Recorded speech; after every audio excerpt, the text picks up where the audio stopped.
fact that there were thousands of civilians that were caught in the crossfires, and there were thousands of families that were separated due to the ongoing battle between FMLN and the El Salvadorian government.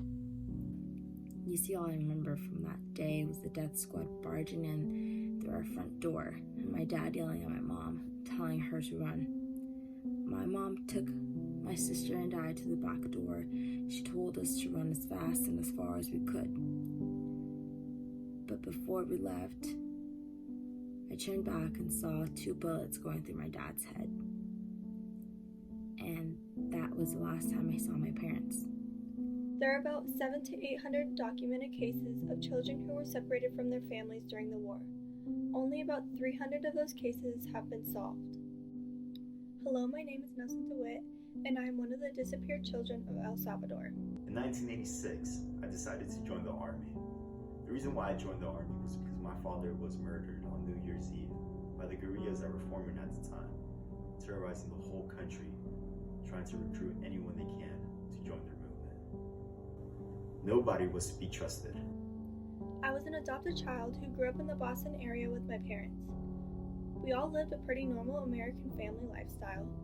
At least I thought I did. From there, the guerrillas took us in. They became our new family. At the beginning, me and my sister were messengers for them. It was very important that those messages got delivered.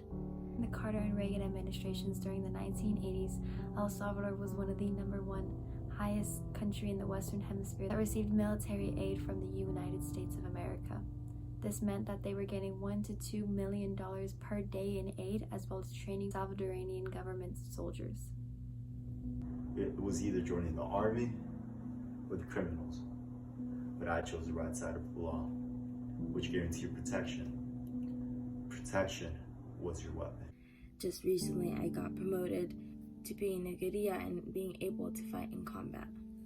Then one day in 1997, at the age of 16, I got a phone call saying my family has been looking for me for over 14 years. Found out I had 2 older sisters. My father was shot an inch away from his heart after my grandmother took my brother and sister to Costa Rica to get away from the war.